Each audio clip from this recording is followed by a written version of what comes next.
Welcome to my YouTube channel. இந்த வீடியோவை யார் ஸ்பான்சர் பண்ணுறாங்கன்னா, பைமோட் அப்படிங்கிற ஒரு ஆன்லைன் அப்ளிகேஷன். இந்த பைமோட்டில் நம்ம என்னென்னலாம் பண்ணலான்னா, நம்ம வீட்டுக்கு தேவையான மளிகை பொருட்கள் அனைத்தும் வாங்கிக்கலாம். ஓகேங்களா? இந்த மளிகை பொருட்கள் அனைத்தும் எப்படி இருக்கும்னா, நம்ம பக்கத்தில் இருக்க சூப்பர் மார்க்கெட்டில் போய் வாங்குவோம்ல, அந்த மாதிரி அதே விலைக்கவும் அதே மாதிரி தரமானதாகவும் கிடைக்கிது.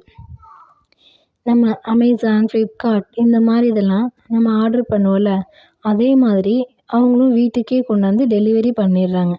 ஓகேங்களா? இப்போ நம்ம இந்த வீடியோவில் என்ன பார்க்க போகிறோன்னா, வெந்தயத்தோட நன்மைகளை பற்றி தான் பார்க்க போகிறோம். வெந்தயம் சாப்பிட்றதுனால நம்ம உடம்புல ஏகப்பட்ட பிரச்சனைகள் சரியாக போகுது. ஓகேங்களா? நம்ம சமைக்கும் போது வெந்தயத்தை யூஸ் பண்ணாமல் எதுவுமே சமைக்க மாட்டோம்.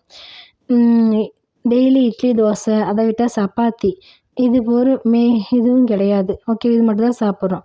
அதே காலை உணவை சாப்பிட்டு மாத கணக்கு ஆகிவிட்டதுனால எனக்கு வெந்தயக்களி ஒரு அற்புதமாக பண்ணுறவங்க தெரிஞ்சது. ஓகேங்களா? இப்போ நம்ம வெந்தயத்தோட பயன்களை பற்றி பார்க்க போகிறோம். இந்த பித்தம் தீர என்னென்னலாம் பண்ணலான்னா, பொதுவாக இந்த வெந்தயம் பித்தம் போக்குறதுக்கு சிறப்பான பலன் தருது. அதுக்கு நம்ம என்ன பண்ணால், வெந்தய பொடியாக இது சாப்பிட்லாம். இல்லைன்னா வெந்தயத்தை ஊற வச்சு மென்று சாப்பிட்லாம். வயிற்று வலி, வயிற்று பொருமல், உடல் சூடு, வயிற்றுப்போக்கு இதெல்லாம் போகிறதுக்கு இந்த ஊற வச்ச வெந்தயத்தை 3 மணி நேரம் ஊற வச்சு குடித்தோம்னா, இது இந்த வியாதியெல்லாம் சரியாக போகும். உடலில் இருக்க வெப்பம் நீங்க நம்ம வெந்தயம் சாப்பிட்லாம். இந்த வெந்தயம் எப்படி சாப்பிட்லான்னா, வெந்தயத்தை வறுத்து அது கூட சம அளவுக்கு கோதுமை சேர்த்து பொடி செஞ்சு நீரில் கலந்து காஃபிக்கு பதிலாக குடிக்கலாம். அப்படி செஞ்சால் உடல் வெப்பம் நீங்கும். முடி நன்றாக வளரணும்னா, இந்த வெந்தயத்தை அரைச்சி தலையில் தேய்ச்சி குளித்தோம்னா முடி உதிர்வது நின்றுவிடும். முடி நல்லா வளரும்.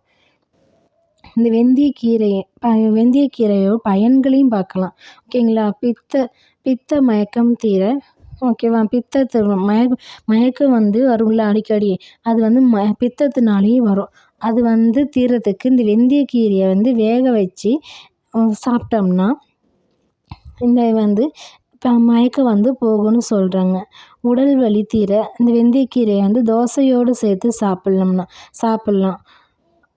அப்புறமே என்ன பண்ணுவோம், உடல் எடை கூட இந்த வெந்தயக்கீரையை கருணைக்கிழங்கோடு சேர்த்து சமைச்சு சாப்பிட்டா உடல் எடை கூடுமா.